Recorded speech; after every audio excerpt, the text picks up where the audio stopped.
Hey, what's going on, everybody? Thank you all for tuning into the show. Got my crew with me, Darnell and Tyler. I'm Trey, and we're coming your way with the 62nd edition of the Don't Kill the Messengers podcast. First thing we're going to get into today is UFC. Have a big pay-per-view this Saturday for UFC 210. The first fight that we're about to get into for this one is Brooks versus Oliveira. Darnell, no, you've seen these two fight before.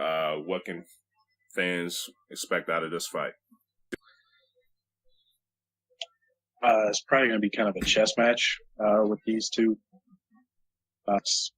He's a really good wrestler, very patient fighter. Has a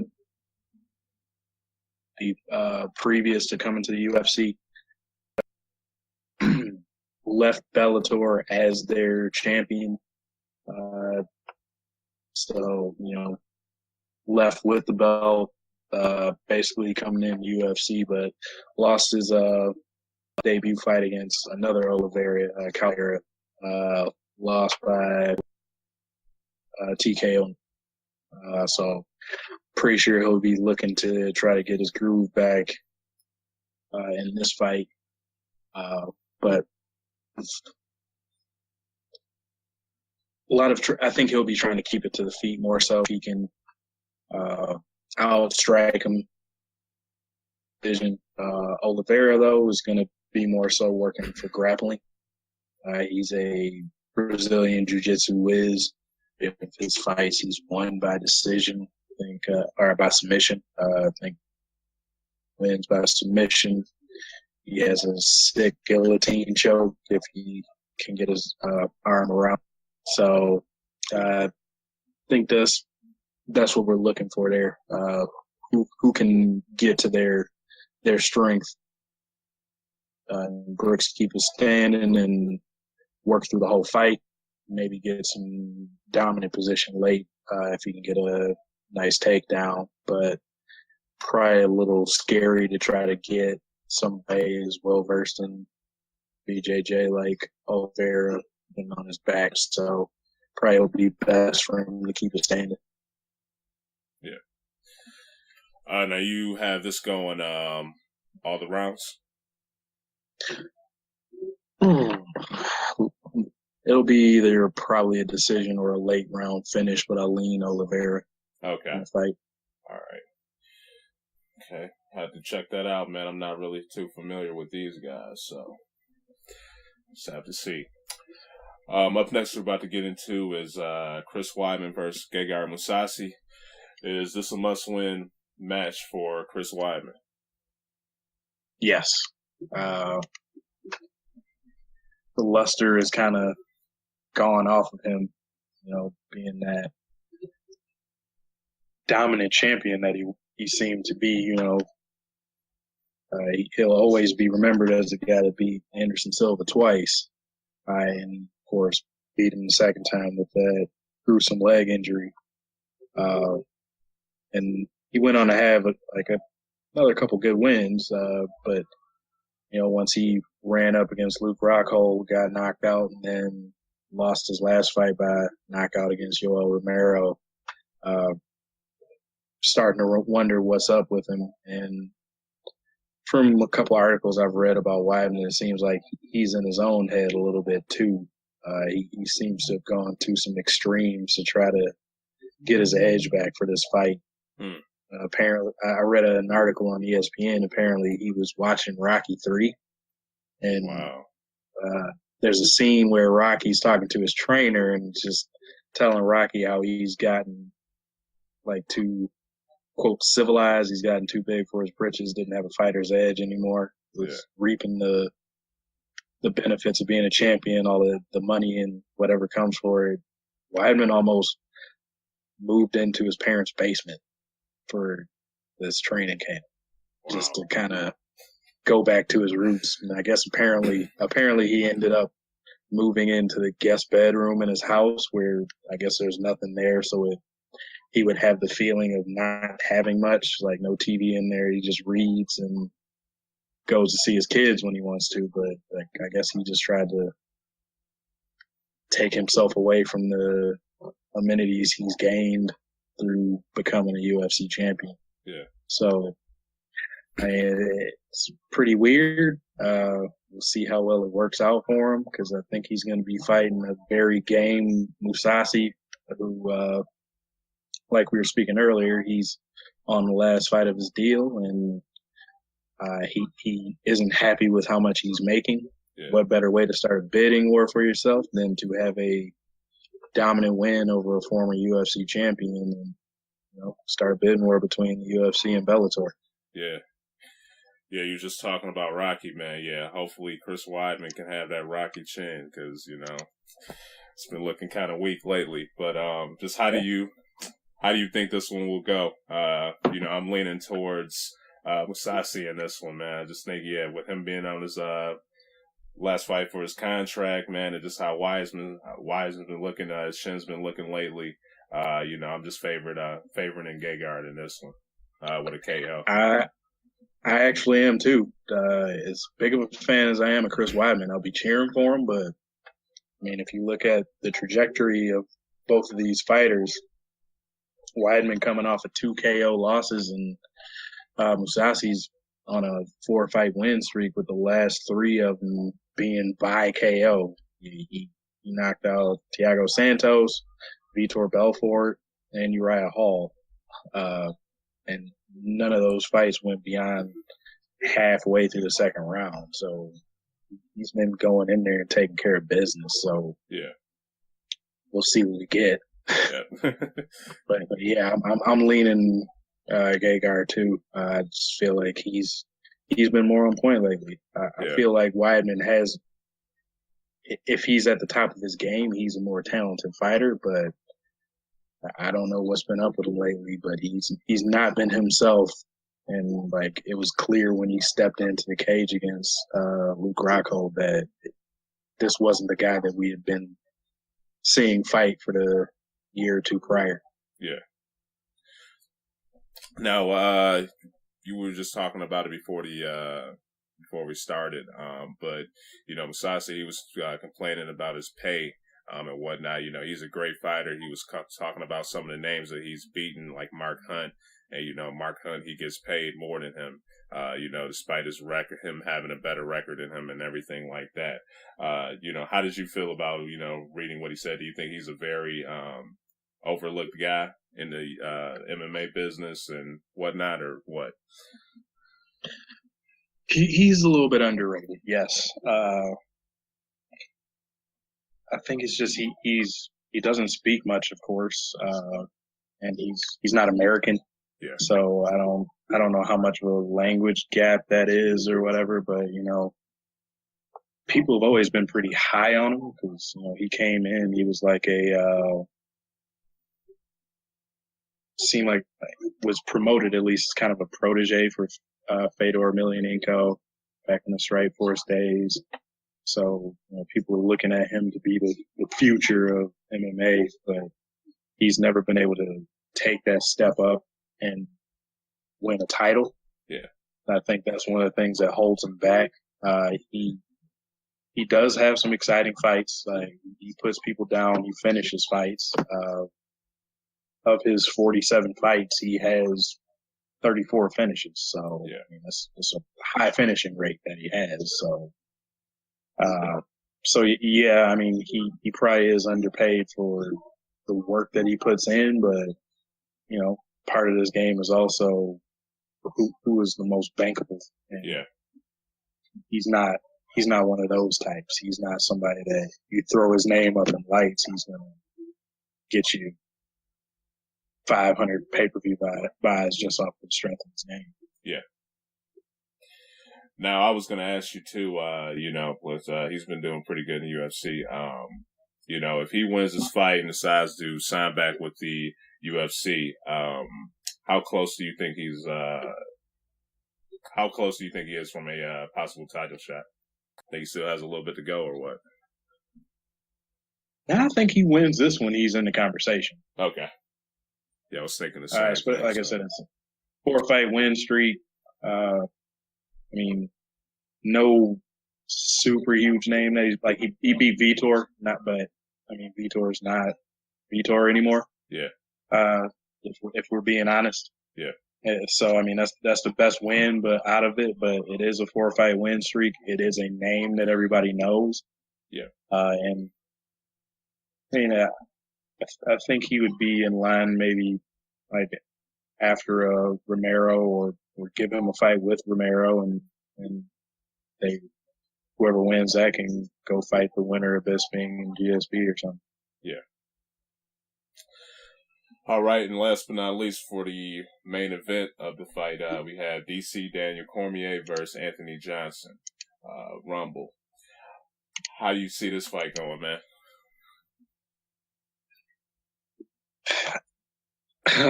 I guess it depends on how much Rumble learned from the last fight.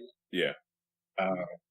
Because I mean, he came out looking like a monster. That first fight, he was close. Like he hit him on that chin, man. He had an opportunity. He landed a good shot. Yeah. He definitely rocked DC, but I'm not really sure. Like after watching the fight again, I'm not sure how close he actually was to finish. Yeah. DC was hurt, but he wasn't like on his last leg. Yeah, he was able to get himself right and protect himself and right the ship. Yeah. I think Anthony Johnson needs to learn from that. Yes, you rocked him. You had him hurt, but it wasn't one of those ones where you needed to pounce and throw everything you had right there. Yeah. That was one of those where, okay, I got him a little woozy. Let me keep it standing, see if his reflexes should be slower. Let me see if I can land a couple more and get him to that point where I can get on him. Yeah. Because for as exciting as it was when he hurt DC in that fight, after that round, it was downhill because he had nothing left in the gas tank. Yeah. And that's where he has to. DC is a different type of fighter. He's the best fighter in that division, not named John Jones. Yeah. If John Jones is what we remember when he gets back into the cage.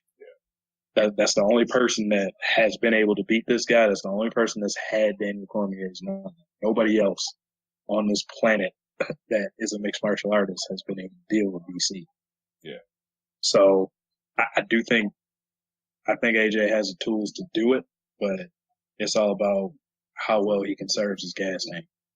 Yeah, I feel the same way with Rumble. Like he definitely has a punching power, to knock him out. Like I said, he landed a good shot on him the first fight in the first round. But, like I said, after that first round, you could tell that he was getting winded. So, he was able to pull those first round knockouts on pretty much everybody that he's faced. But, like I said, DC is just a different beast, man. He was able to take those punches. And then, once the second round came, he was able to, wear him down with that wrestling and, just the grappling and whatnot to get him even more tired and then win overall. So, yeah, this is just going to be interesting to see, man. But, yeah, how I've kind of been feeling about this fight as well, man, just like kind of looking at the age thing, like Daniel Cormier, he's coming in this fight 38. I don't know, I got this kind of just feeling as well, man, that it's getting close in a way that, Father Time is going to be catching up to him soon. You don't really see a lot of people, at that age, is doing well as he has that doing that well like Cormier has in the UFC, particularly around the same age that he has been. So, I'm just a gut feeling, man. I just kind of feel like Father Time is going to be coming to him soon. But, this is, like I said, anything can happen in this fight. Anthony Johnson, he has to be smart. It's okay to throw some of them haymakers that he does, but, not to the point where he's going to be that winded like he has. So, but AJ's going to have to. He's going to have to use his height and distance and just try to box him up because that's where his strength is going to lie. If he can stay on the outside, get the jab working, every now and then get some clinch work to get out. If he can do some stuff like that, he probably can find a way to get a shot in to hurt DC bad and maybe end it. But if he comes out throwing bombs like he did in the last fight and doesn't hit pay dirt, it's going to be more the same. DC is just going to take him down and smother him again until he's so exhausted that he makes a mistake and gets tapped out. Yeah. I was just about to ask you about the, like the wrestling and stuff in this fight. Like, you think Anthony Johnson will be able to defend DC's takedowns and, vice versa? If he can take condition, yes, he can defend DC's takedown. Yeah. Anthony Johnson is the most athletic 205 pounder. Yeah. In that division. He's a better athlete than John Jones. He's a better athlete than Cormier. Yeah. He's a better athlete than Goose. But if he's tired and he's slow, he will get picked up, he will get slammed, he will get laid on, and he'll get cut up and have another 10-8 round happen in the second round like last time. Yeah. It's just, I can't beat that fact hard enough, but it comes down to how good of a fighter. He still may lose if he can get it to go the distance. Yeah. Because, Cormier is that good. He hasn't shown any signs of a drop-off due to age yet. Yeah. So I'll believe that when I see it. Yeah. So this is not to say if Anthony Johnson keeps his gas tank going, he wins. I'm not saying that by any means, because that would just be disrespectful to Cormier, who's a very good fighter. He's the top of the division. He's a champion. He's already beaten Anthony Johnson once, and he has a gas tank. He's shown it. Yeah, exactly. But for Anthony Johnson to have a shot at winning, he has to stay conditioned. Exactly, yeah. All right, man. Me and you both got a pick, man. Who you got? I'm still gonna roll with Cormier. Just I feel like he has that more grinding style to deal with a fight like this. I think he knows to not let any of those looping hooks come at him like that again. Yeah. So I'll stick with him. I wouldn't mind seeing Anthony. I like both of these fighters. I wouldn't mind seeing Anthony Johnson win a title because honestly, I want to see him fight John Jones more than I want to see Cormier Jones too. Yeah. I want to see that matchup because it hasn't happened. Yeah. But my head's telling me Cormier. Okay. Yeah, man. My my heart's telling me Cormier, man, but I'm gonna go with my head. I'm thinking Anthony Johnson, man. I just think somehow, he's gonna land one of those punches on there and just rock him and get the KO on DC. So I think this is gonna be another one of his world famous first round finishes. So I think he's gonna be able to pull that off, man. So he won't have to worry about conditioning that much if he can land that first round KO. So. That's true. Yeah. You don't have to be conditioned for 5 rounds if you can finish it in 1. But exactly. So he tried that last time. Yeah. True. All right, man. Anything left you got to add for the UFC? Nah, just hopefully these fights are as good as advertised. Yeah. Yeah, I think you would really enjoy, this Rumble versus DC fight. It's going to be a good little chess match, man. But you can check it out. Yeah, as much as watching the two guys really fight, stick to their styles, take it the distance. I'm also pumped about a first round knockout too. But the thing is, the more of the UFC I watch, the more things I pick up, and it's for me, someone who's just getting into it, it seems like every time I have it on, even if it's, a free fight night, I'm learning something different each and every time. So, the more of it I can watch at this point, the better. So I'll be finding a way to tune into that one. Yeah, let me just ask you real quick, man. Just like out of the UFC that you've seen, you got like a particular fighter that stuck out with you the most yet, or are you still just in that phase? No. Yeah, I'm still just kind of absorbing everything. And I think, that's one of the different things about the UFC, when it comes to other sports, baseball, basketball, football, you see these guys on a regular basis. When it comes to the UFC, you might see a guy twice a year. Yeah.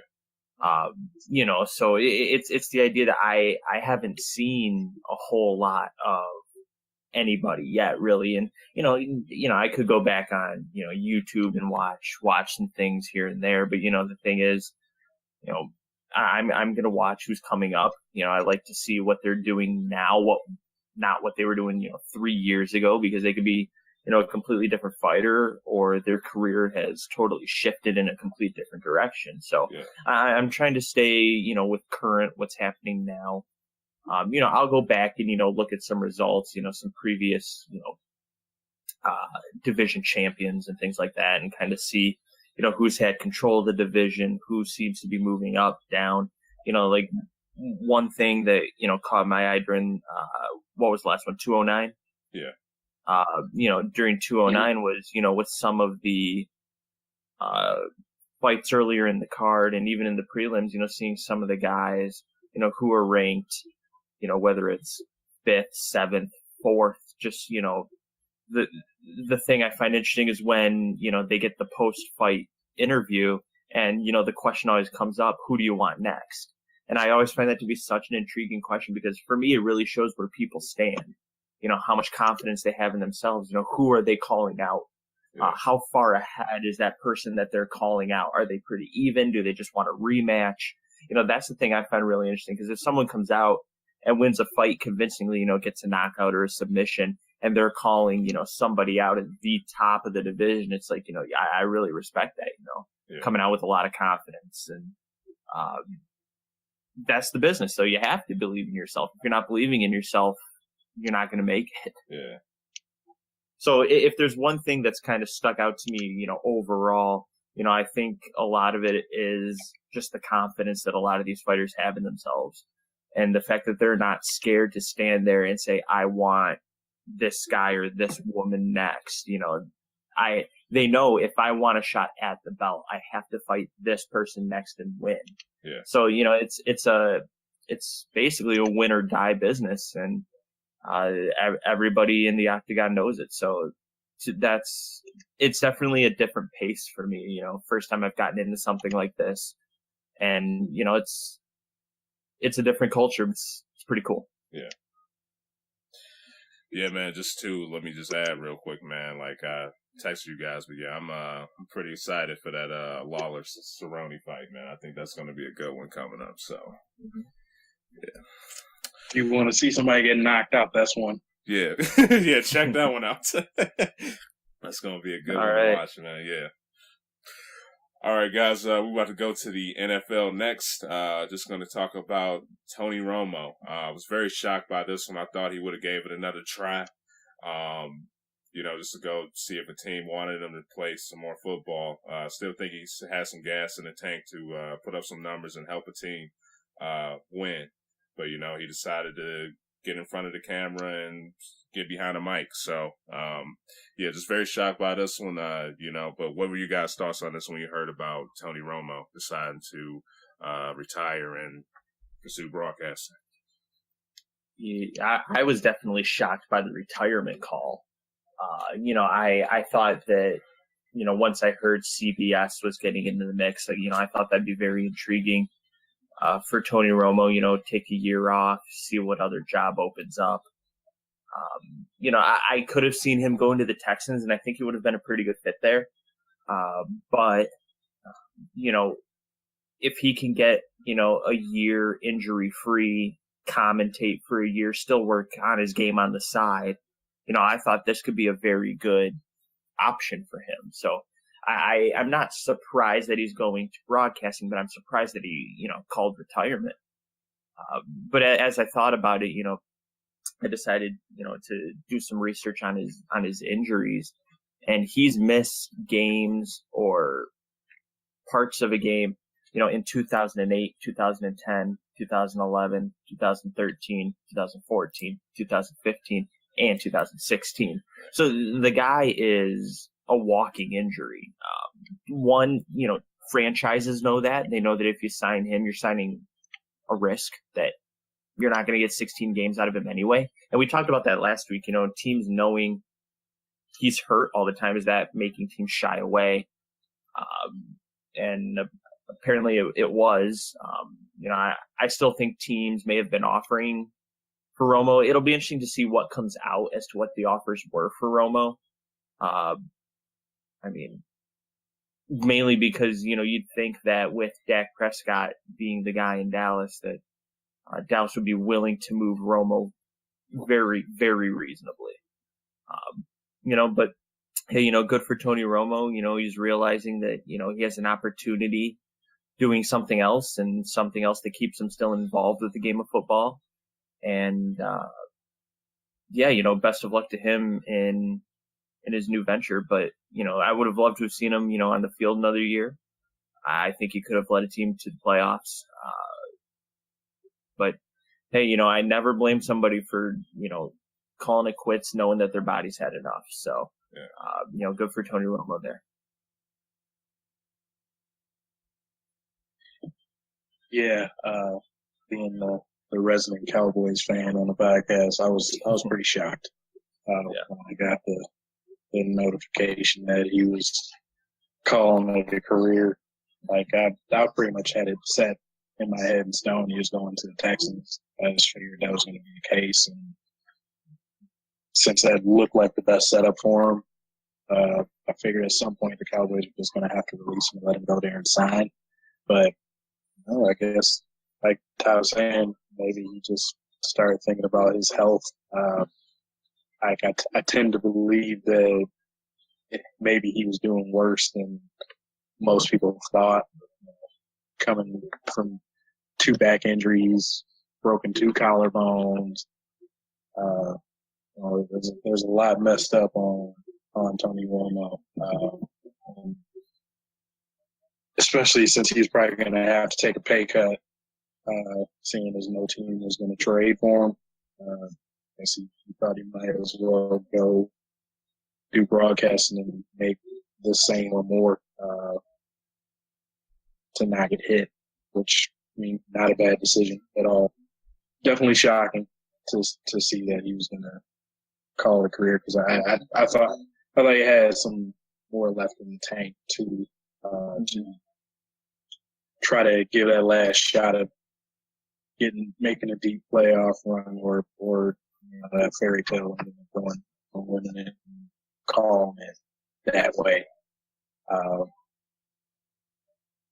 And I mean, just watching the sports stations over this past week, like, I feel like now people are finally starting to realize really how good of a quarterback he was. Mm-hmm. I know a lot of people like to throw he came in the big game type stuff on him. A lot of, like I said, me being a Cowboys fan, watching a lot of his games, yes, he did throw some big late game interceptions, but usually it was because he was on teams so bad that they couldn't stop the other team, so he had to keep slinging it too. And, the law of averages, at some point you're going to throw it to the other team. It's just he had the bad luck of doing it at the end of games a lot. And of course, the fumbled snap, like, that just never seemed to get away from him on the field goal in the playoffs.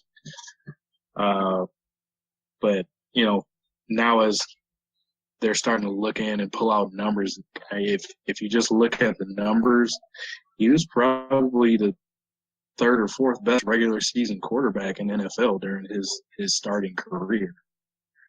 Mm-hmm. Basically top 3 in passing yards, quarterback rating.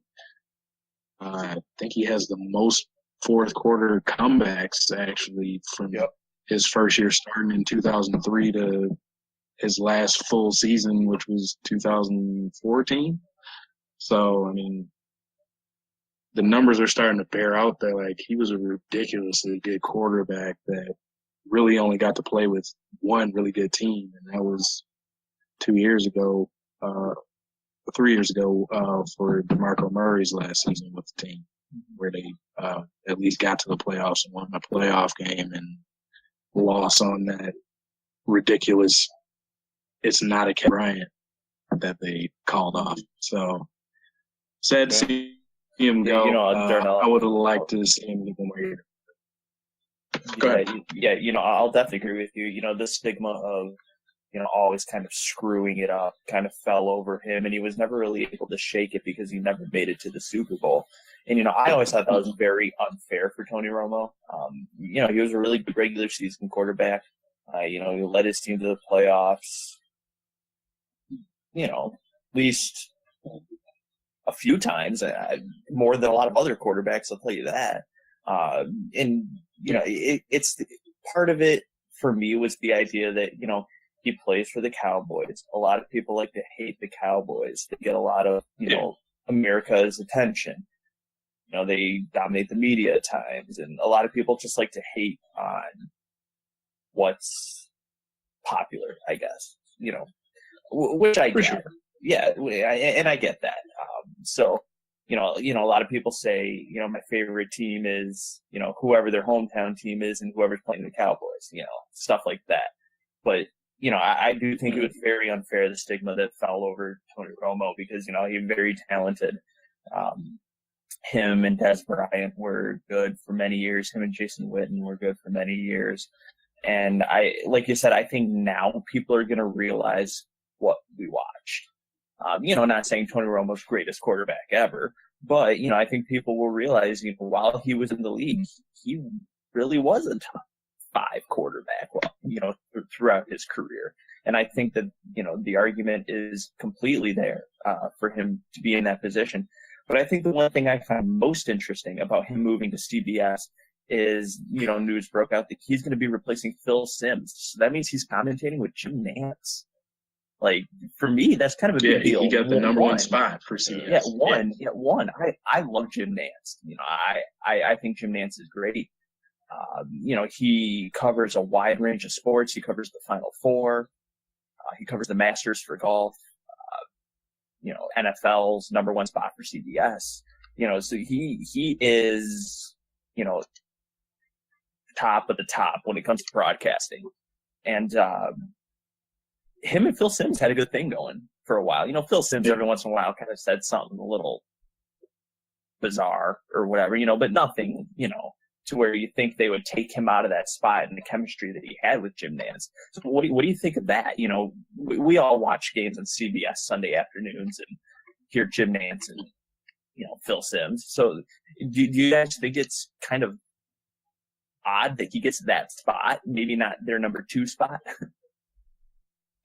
I mean, yeah, it's weird, but I mean, it's kind of basically like he's coming into broadcasting like he did in the NFL, undrafted free agent, and all of a sudden he's the quarterback for the most popular the NFL. Yeah, that's true.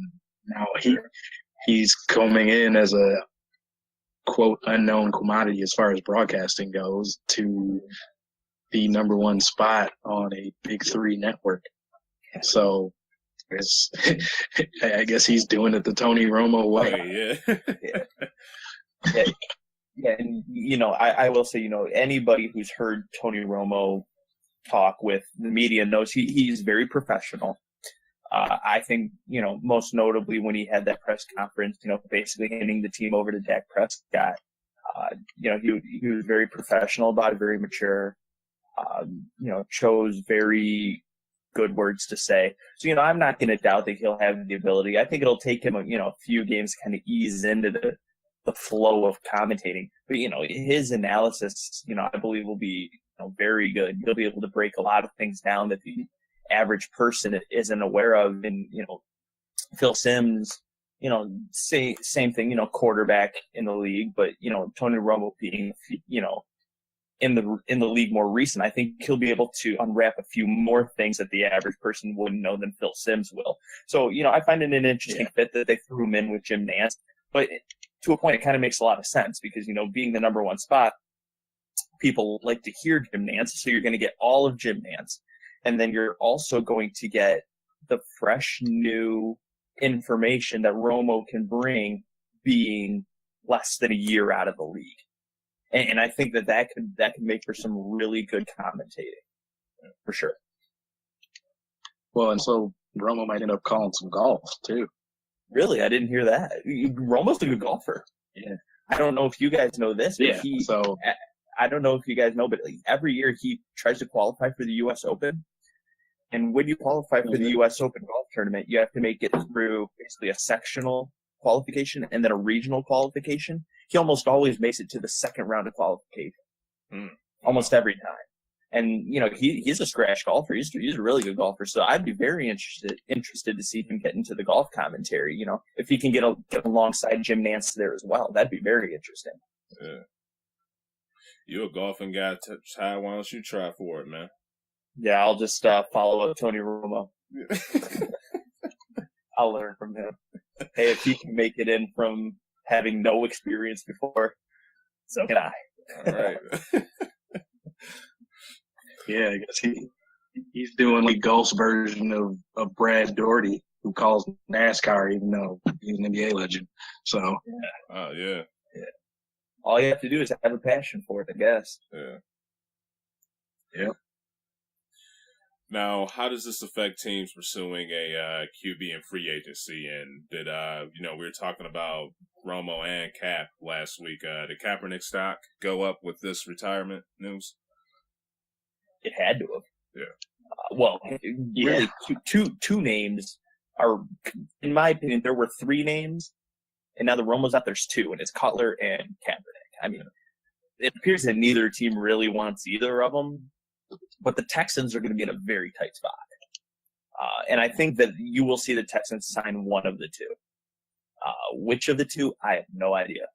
But with wide receivers like, DeAndre Hopkins, Will Fuller, I believe it's still Braxton Miller, you need more than Tom Savage throwing to them. You need someone with NFL experience throwing to them. Hey, man, the Ravens did it with Dilfer, man, so. Yeah, Savage is not even Dilfer. Yeah, I was going to say Dilfer was at least in the league for a few years beforehand. But, my point being is having the veteran leadership in that huddle. They'd have the veteran leadership of Kaepernick at least being in a Super Bowl. He's been through a playoff run. Cutler's just been in the league for what seems like forever, and has plenty of experience. He's been in the, I believe he's been in the playoffs at least once, wild card weekend or whatever. But, hey, at this point, they need somebody with the experience, and there are two names out there. And I think they're going to get one, and I wouldn't be surprised if they also look to draft as well.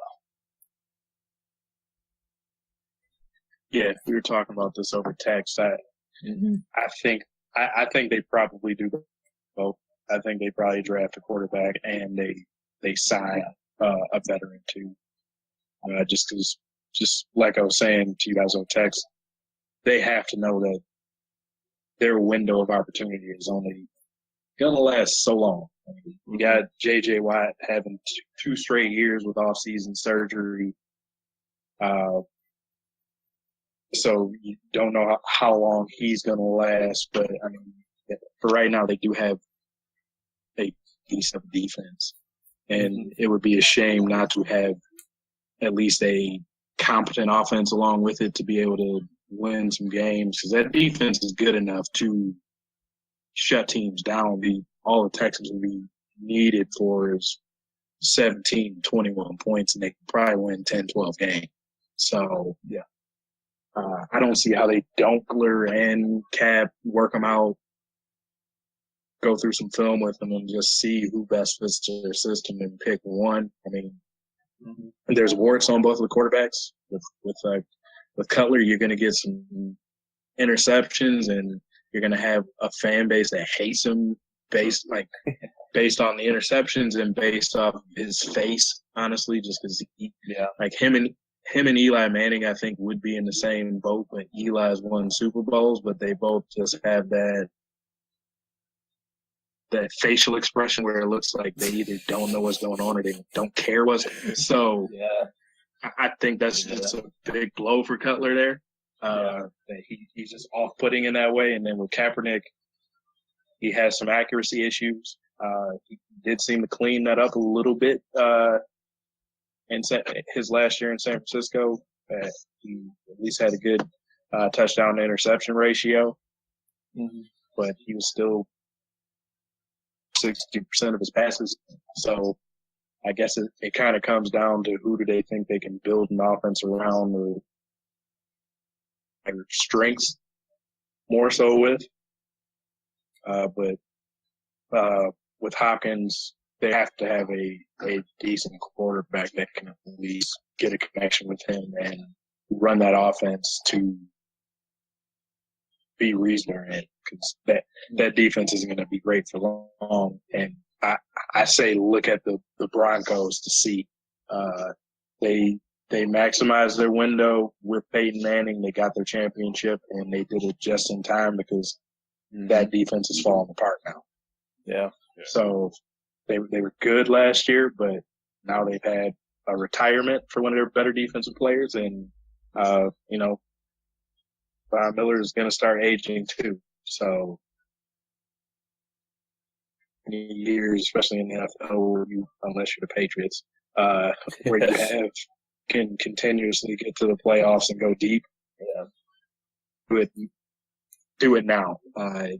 You may have to deal with some controversy if you get Kaepernick, or you deal with some fan backlash. Possibly do what you need to do if you want to win that Super Bowl. Yeah. Now let me ask you guys this: if you had to pick between the two, who would you think would get a deal first, Kaepernick or Cutler? For me, that's hard because I don't know which team is pursuing the quarterback more. Like, both teams have been very quiet about what they're offering, and like none of that stuff's leaked, how urgent they're trying to be. So it makes it hard. I think the Texans would be more likely to get a quarterback first than the Broncos. I guess that's just me.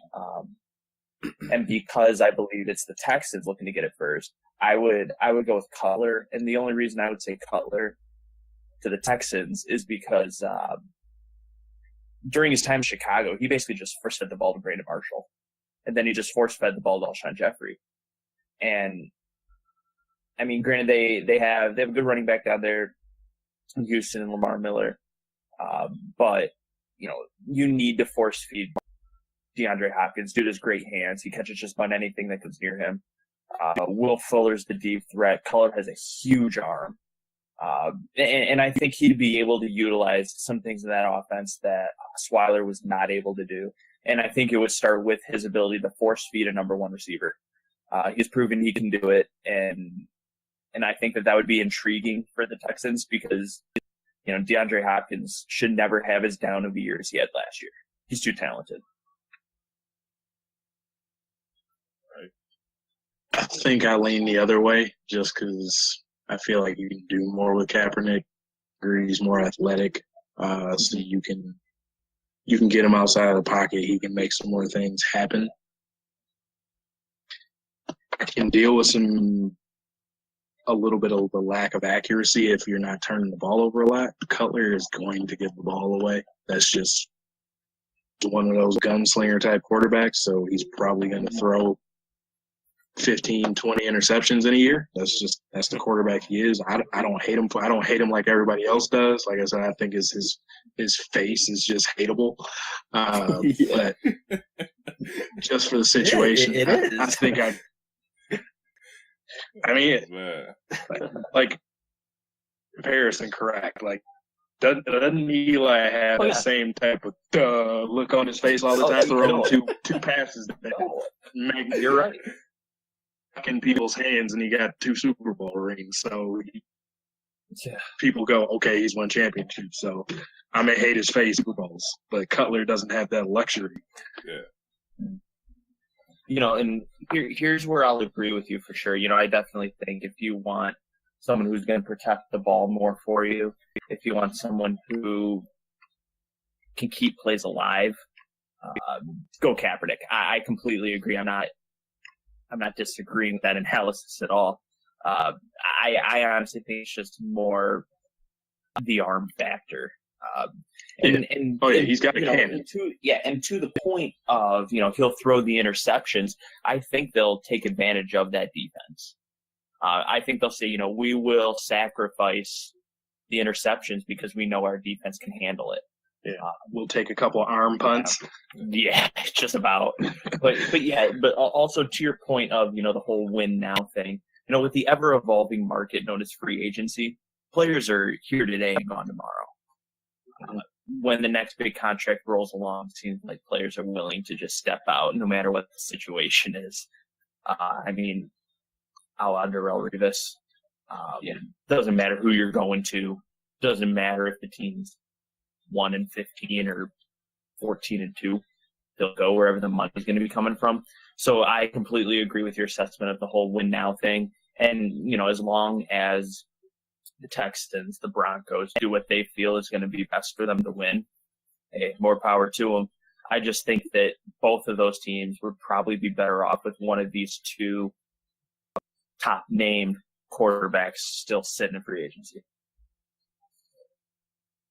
Broncos are going to stand pat, though. Me too. I feel it. Well, we also need to remember they drafted, what was his name, Paxton last year? Paxton Lynch? Yeah, Paxton Lynch. And so they're still sitting on him. They drafted him thinking he was going to be the starter, I think. And then Trevor Siemian came out and took the job by surprise. I was going to say, and they like Siemian. Everything I hear is they really like Trevor Siemian. So yeah, my thing with my beef with Siemian was just the fact he had no experience. Granted, you throw Paxton Lynch in there, he has no experience either. So they were kind of in a quote unquote no-win situation there. But once again, with players, Demaryius Thomas, Emmanuel Sanders, you need someone who can just feed them the ball at a high percentage and at a high volume. And just neither of those, well, I don't know about Paxton Lynch, but Trevor Siemian isn't that kind of a quarterback. He's more play the percentage, make the percentage throw, really read the defense. He's a Northwestern guy. He's smart. He's not. Yep. He's not this guy who just, I'm just going to bomb the ball down. He's no Jay Cutler. Let's put it that way. Well, and I got to say, like, if out of the two teams, if I'm looking at Savage versus Siemian, give me Siemian all day. Yeah. I can a little bit more deal with them staying with what they have if they feel comfortable with them.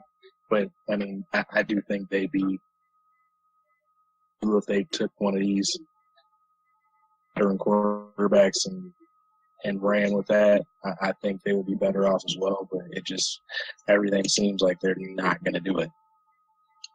Yeah, I feel like the Texans going with Tom Savage is like the year they went with Brian Hoyer, and he threw for a lot of yards, but he also threw for a lot of interceptions. I just feel like it would be that season on replay. Yes, they made the playoffs 2 years ago, but they were the team that you just knew were going to get it handed to them because they wouldn't be able to do it against the top defense. So I feel like if they stick with Tom Savage, it's just going to be 2015 all over again.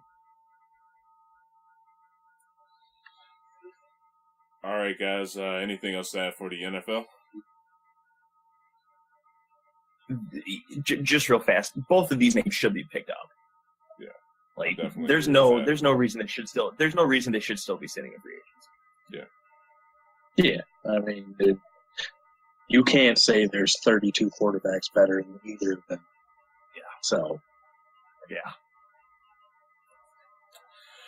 All right, we're about to get to some NCAA basketball. First, about to talk about the ladies for a little bit. Just to get into the UConn Huskies. They were on a 111 win streak, and they finally lost to Mississippi State. What do you guys think about that defeat? Were you guys shocked by that?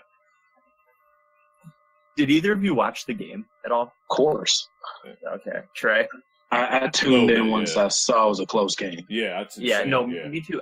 I caught it at halftime. That's when I caught the game, was halftime. So I think we could all say we're shocked. For me, this group of young women down the stretch, in my opinion, panicked. They forced a lot of shots.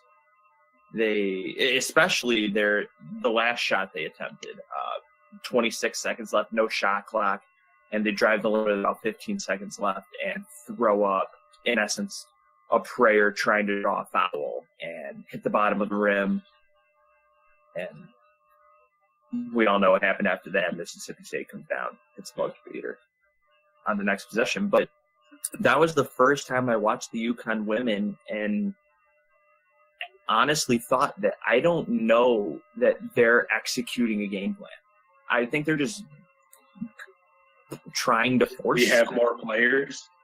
Yeah. It was like they were saying we have more athletes than you, and that's how we'll beat you because we are UConn basketball.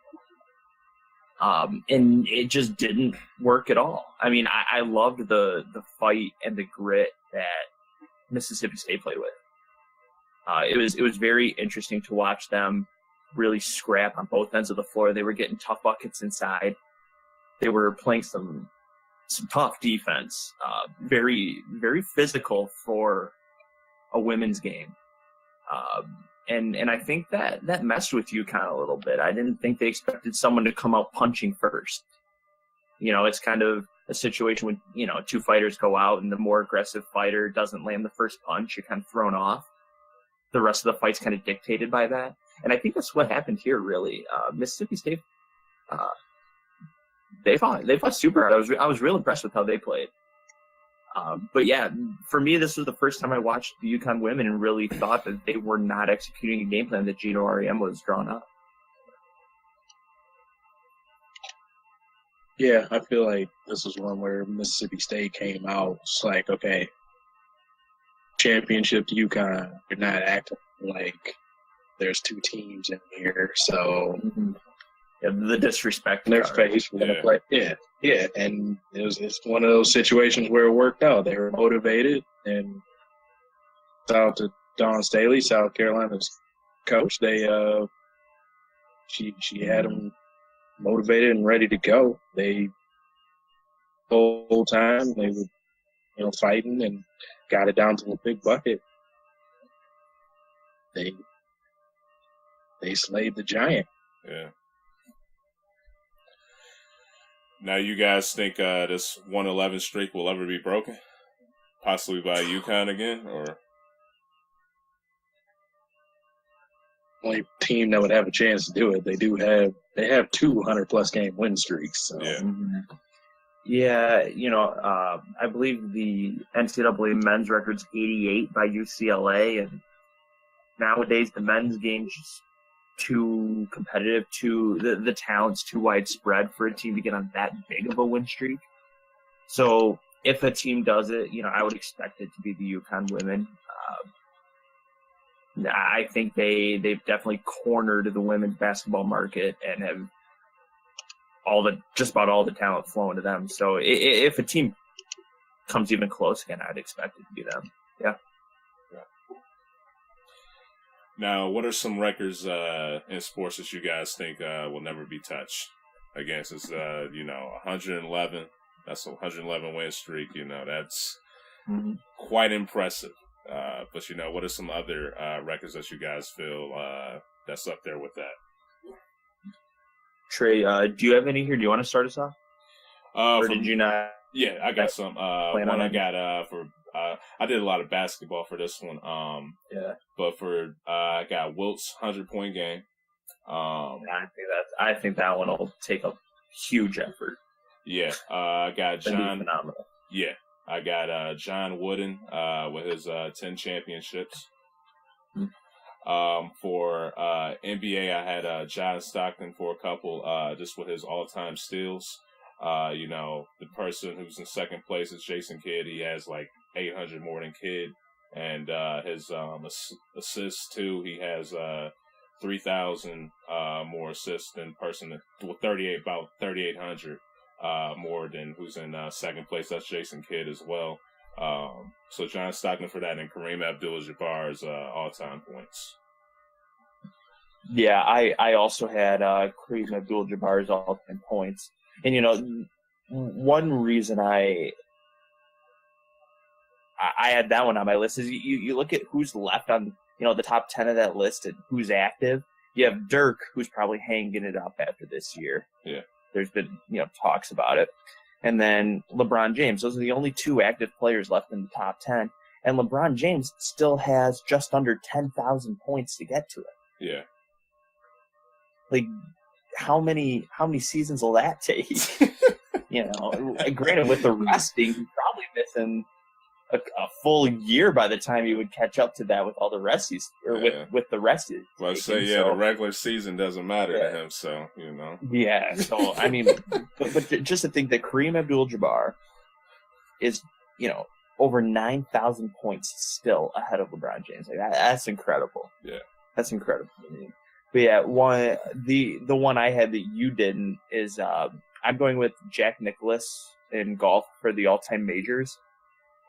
He has 18 major championship victories. Second place is Tiger Woods, and it doesn't look like Tiger Woods is coming back anytime soon. He's missing the first major of the year this year because of his back. And, a lot of people say Tiger Woods is the most dominant player to ever play golf, and he may not even catch Jack Nicklaus. Just real quick, how do you feel about that statement? Do you think about the asking Tyler about the Tiger Woods the most dominant? Do you think he's the most dominant golfer? Absolutely. Okay. Tiger Woods, I think, was one of the only guys that took people out of their round before they even teed off on the first tee. Yeah. Like pairing up with Tiger Woods was death for a lot of people. Yeah. But, in the same hand, he went through that whole thing back in 2010. All the mistresses, and that he was never the same after that. And then he had some back injuries, and he's just not the same golfer he was. And to think that he still has to win 4 majors just to tie, 5 to pass. Yeah. That's a tough task. And golf is probably the most talented it's ever been. Yeah. So, a lot of guys can win majors at this point. We're having a lot of people being first-time major champion winners. So, Tiger Woods will have a ton of work to do to catch that record. And if he doesn't, I don't know who will, because just for a quick reference for you guys, Jack Nicklaus is 18. 9. And Tiger Woods is the only active golfer in the top 10 for all-time major wins. Wow. So, second closest to him is Phil Mickelson. He has 5. So, I just don't see that being touched. Unless... But, like another thing, just to add to Tiger being the most dominant golfer ever, they had to make courses harder because of him. Yes. Yeah. Yep. You're right. They made a term for it. They had to Tiger-proof courses. Yes. So, you're absolutely right. I just think saying that statement alone is just like, you got a beast on your hands here. Yeah. So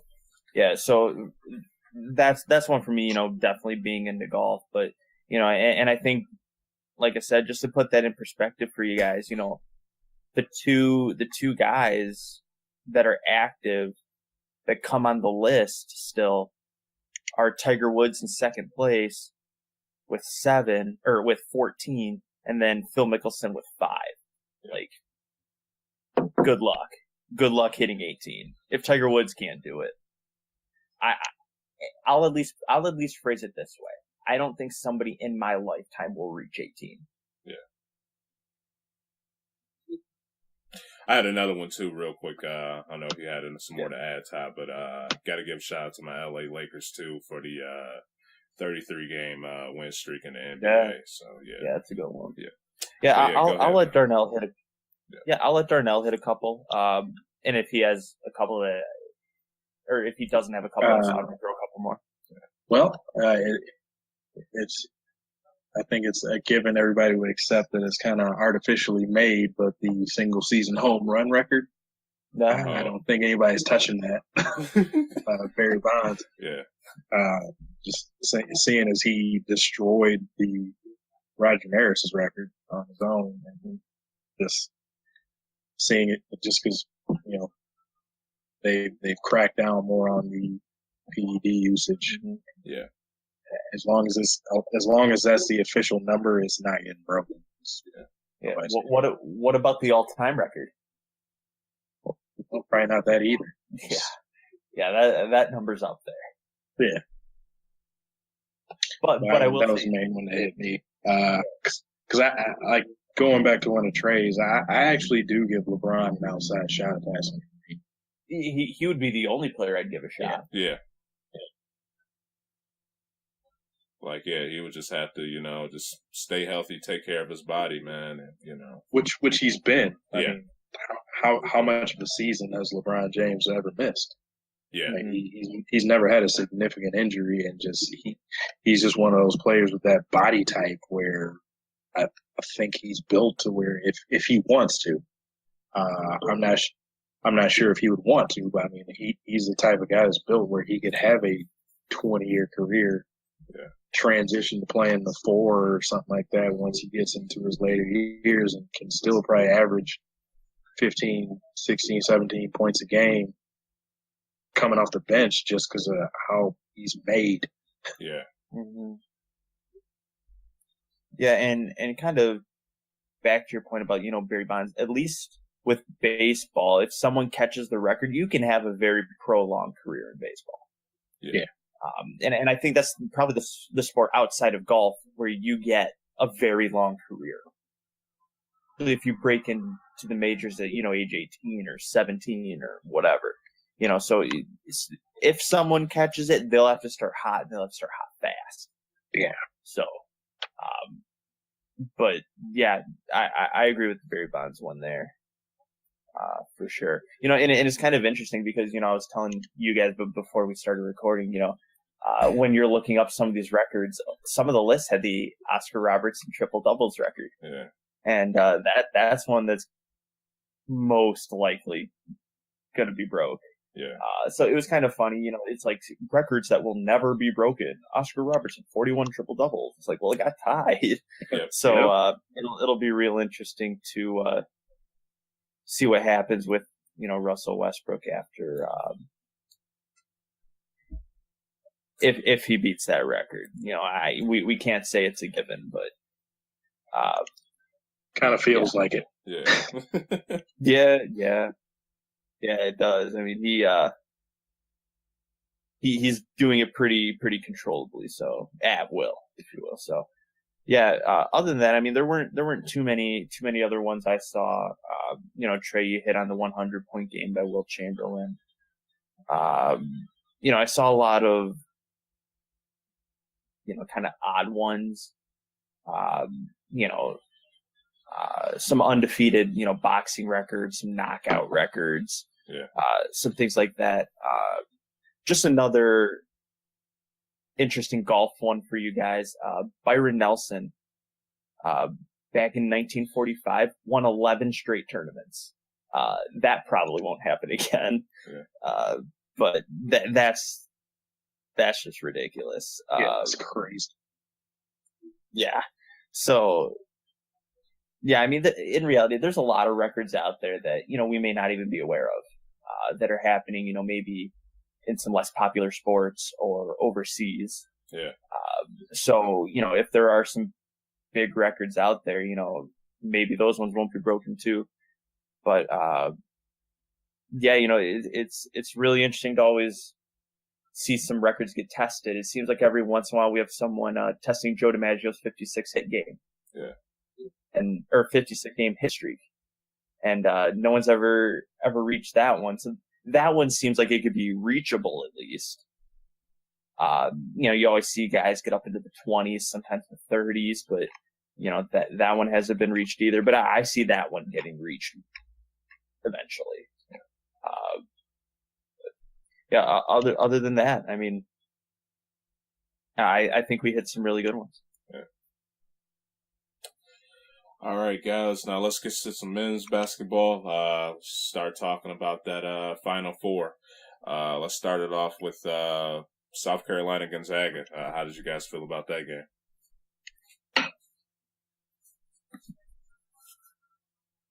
I mean, take it, Darnell. Go ahead, Darnell. The Cinderella story had to. Yeah. Can you hear me? Yeah, we can hear. Yeah, Cinderella story.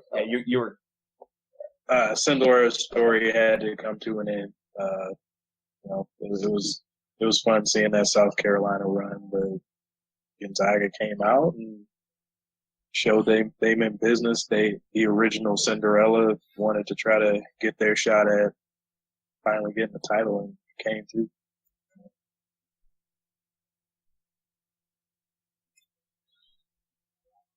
Well, you, Ty, you have any thoughts on it? Yeah,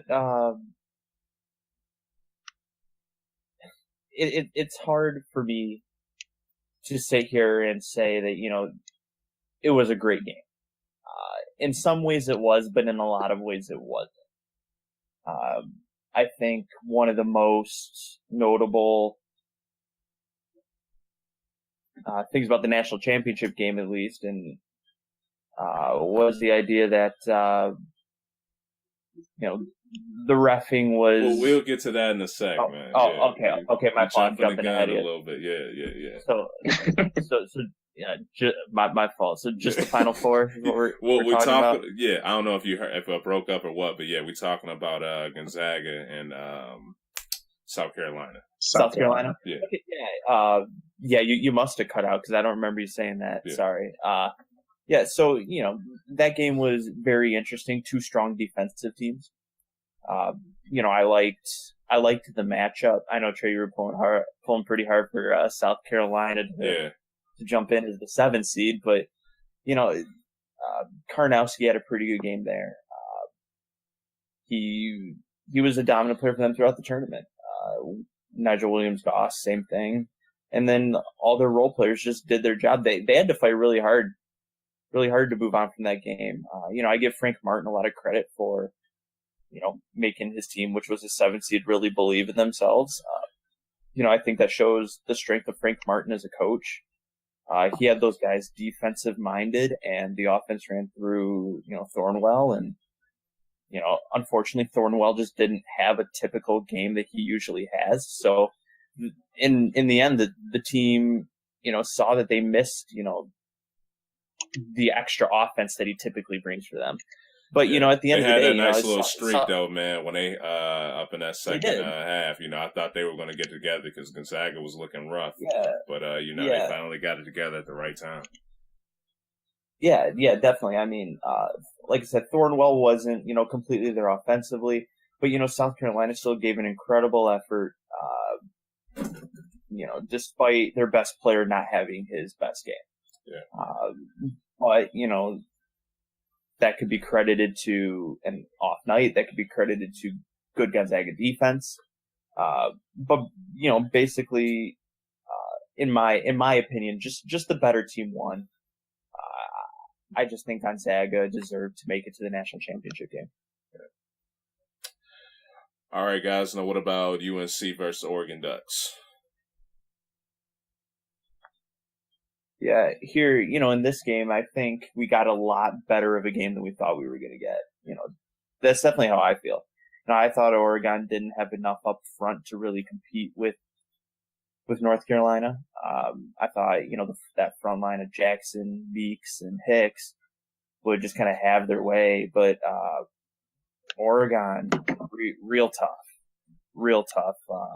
I don't think I can state that enough. They played a better game than I thought their best would have given them. They're very good on defense. They switch things up on offense to keep all their defenses off guard.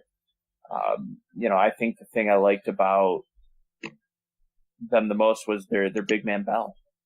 He was bringing it every night of the tournament.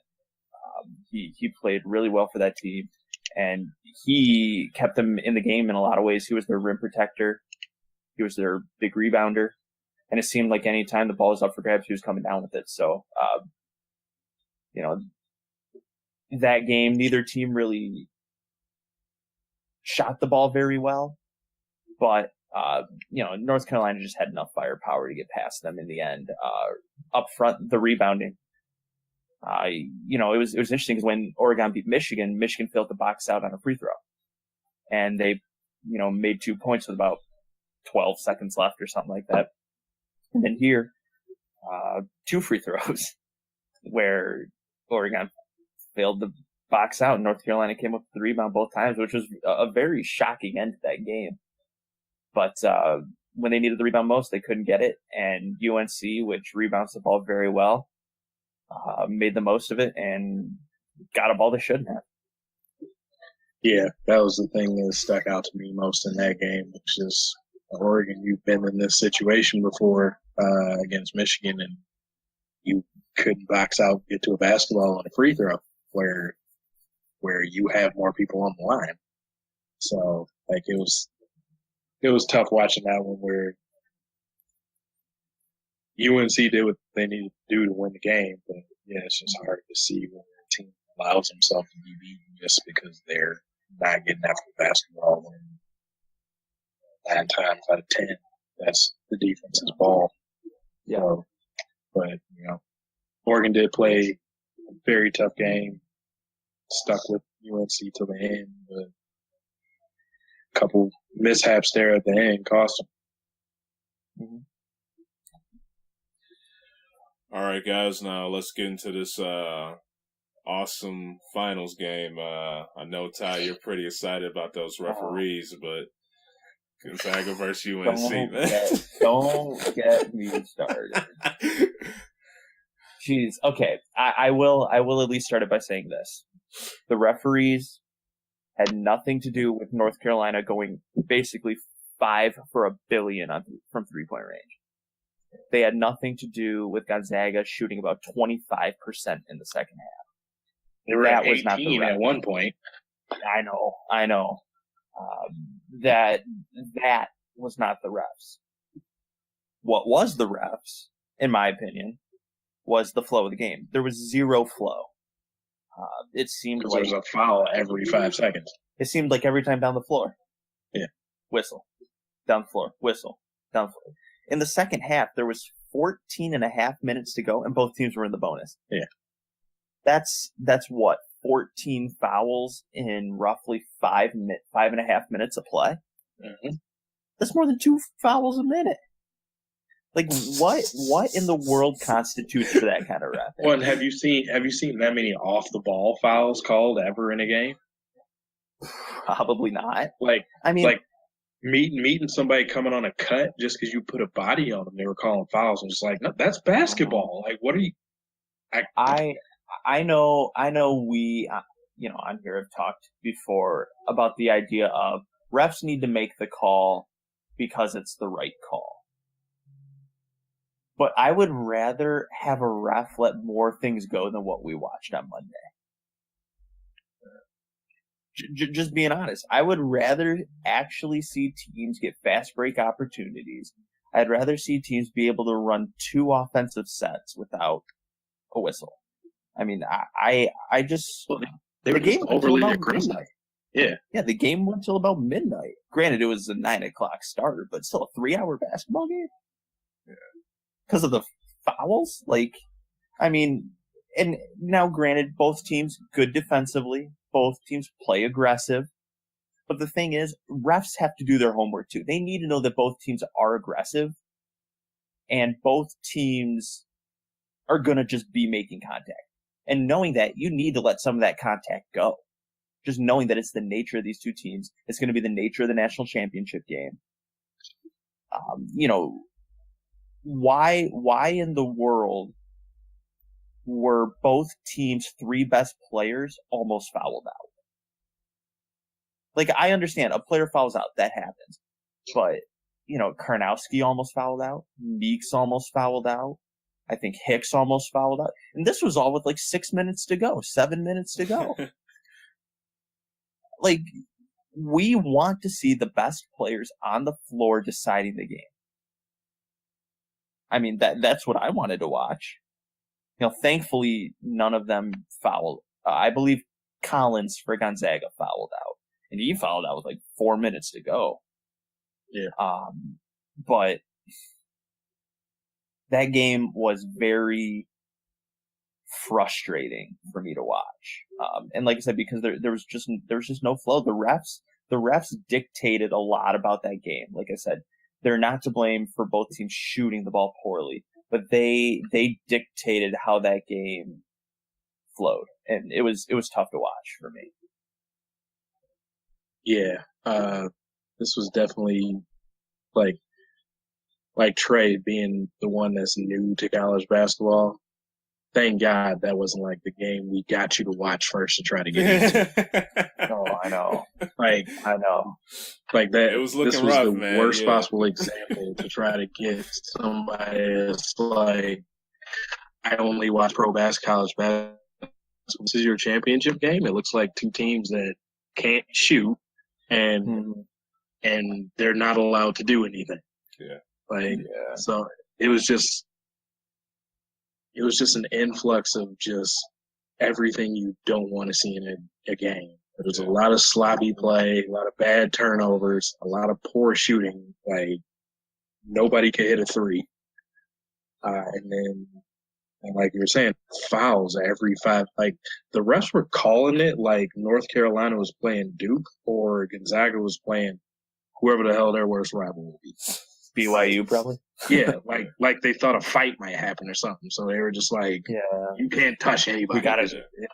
We got to let you guys know it's not going to be that type of game. And it's like, these two teams don't play each other. You know that, right? So you can let them play ball. It's not going to get chippy.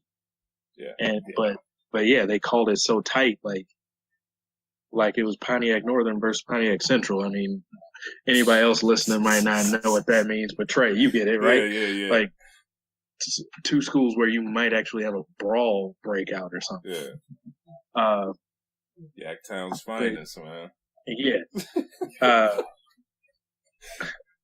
I mean, it's just, it made for just a tough watching experience. Like, I texted both of you guys. Was the first half even over? But I was just like, this is getting unwatchable. Yeah, it was first half. That was the first half. Yeah. So it's like, and this is somebody that loves college basketball. Like, I don't want to see the game for all the marbles, like, just be a mess. Like, it was hard enough having to deal with the teams not playing the greatest. To also have the refs like putting their fingerprints all over. Yeah.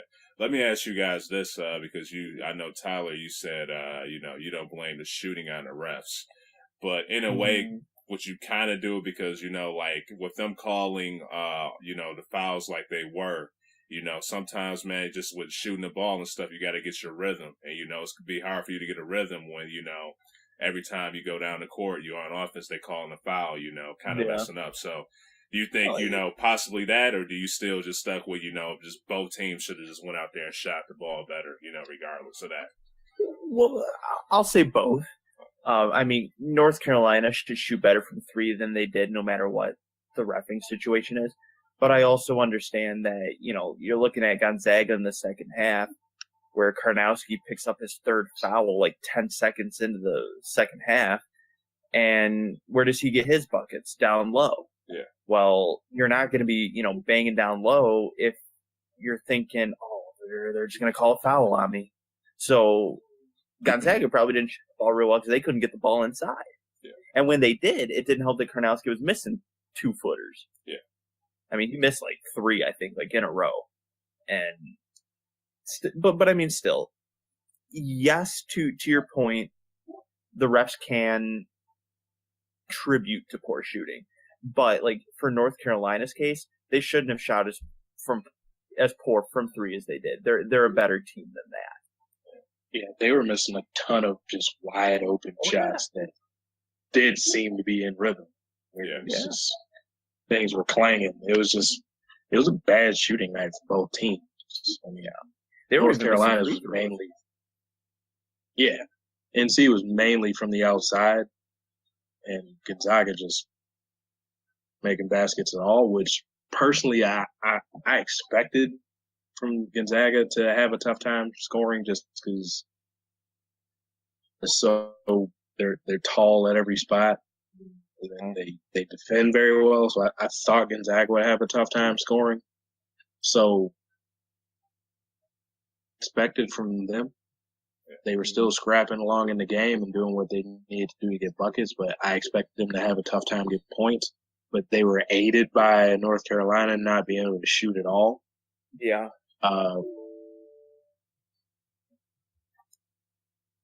This game was North Carolina's win, and I do think that's why how it ended up. Just the more gifted team did win the ball game, in my opinion.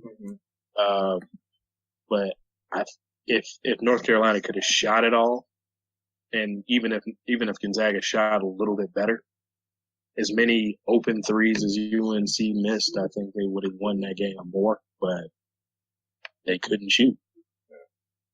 Yeah, and I think, one stat that'll, I guess, emphasize your point a little more, along with the refs.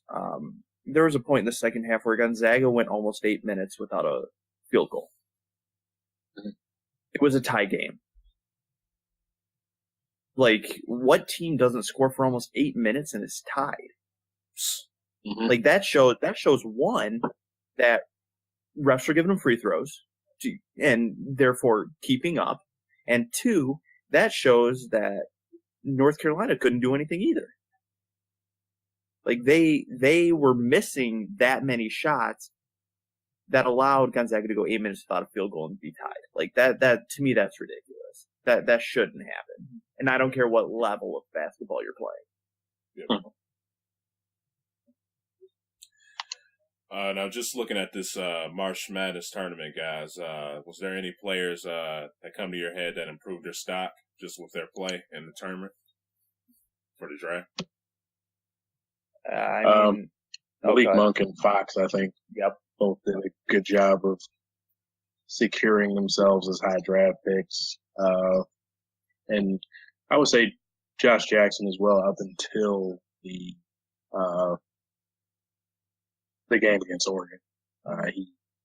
He had a terrible game there, got himself 2 quick fouls and got put out of the game and just could never find the rhythm. So that one was a tough one for him, but his games in the first weekend and the Purdue game. Yeah, the Purdue game. He did a lot for himself as well. Yeah, I think here I'll take a player, maybe no one's really talking about, but Darnell, you touched on it, DJ Wilson from Michigan.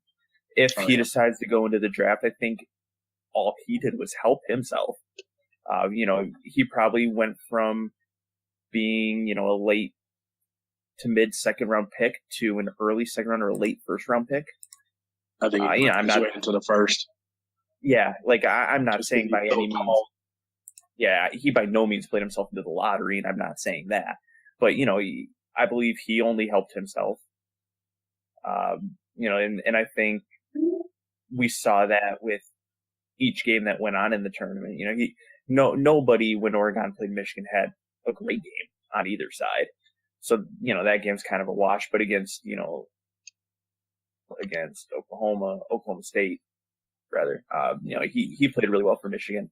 But, I couldn't agree more with your Malik Monk and De'Aaron Fox. They were phenomenal in the tournament.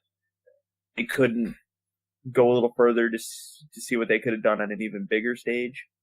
But, how about that shot Malik Monk hit to tie the game against North Carolina? That was phenomenal. That was phenomenal. That was a heck of a shot. And, him and Monk and Fox, they're just pure scorers. And what are the best point guards in the NBA doing right now? They're scoring the ball. Yeah. Those are two guys that I believe will be lottery picks, and, the rest will be history. All right, guys. Now, anything else to add overall? Any final statements? What were your thoughts on the final game? Man, it was disappointing. Just looking at the overall, the fouls and everything like that. With the shooting and stuff too. I think both guys could have brought more to the table.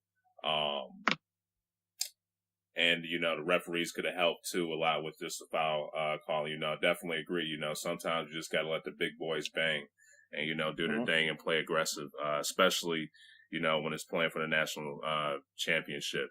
These guys don't really play each other. So, it's not like this was a heated rivalry game or anything like that. I think the referees just try to take a little bit too much control of the game. But I was pulling for UNC in this one, and yeah, UFC. Yeah, I was pulling for. Once you So you were hoping for a fight out there. Yeah, man. I was pulling for UNC. They won. But overall, it was just could have been better. But man, this was just a great tournament to watch, man. Definitely fun. Can't wait for next year, man. So just and referees take a chill pill next national championship game. And I'll even tell you this, Trey. Probably over the last 5 years, this may have been the worst tournament in the last 5 years. Oh yeah. Not too many huge upsets. Not many games came down to the buzzer. The games got better as the tournament went on, though. I'll give the tournament that this year. As the rounds went on, the games got better. So, and let me rephrase that. The final scores got closer. Yeah. It came down to more final possessions. Like, I'll give it that. But yeah, I'll expect a better tournament overall next year for sure. Yeah. Like I wish we could have got UNC Kentucky as like that game. I wish was the national championship game. Yeah. That would have been. But how many years do we get 6 or 7 games like that in the first round? Yeah. Last year, 2 years ago would have been a good year to get Trey in, because was last year or 2 years ago Stephen F. Austin? That was 2 years ago. Yeah, 2 years ago. Yeah, like that tournament was fun. I think that one had, one guy hit a half-court shot buzzer beater to win, and just phenomenal stuff happened that year. But yeah, Trey, expect a better tournament next year. I'll tell you that. All right, man. Yeah, for sure. So definitely gonna be checking out, more games next season. One thing that I know for sure now, man. I kind of said it before, but usually, like when you look at football and stuff, you always it's number 1 versus number 4. I'm definitely gonna check that out. But even the unranked teams, because even though if they're not even ranked, they can still make a big splash during the tournament. So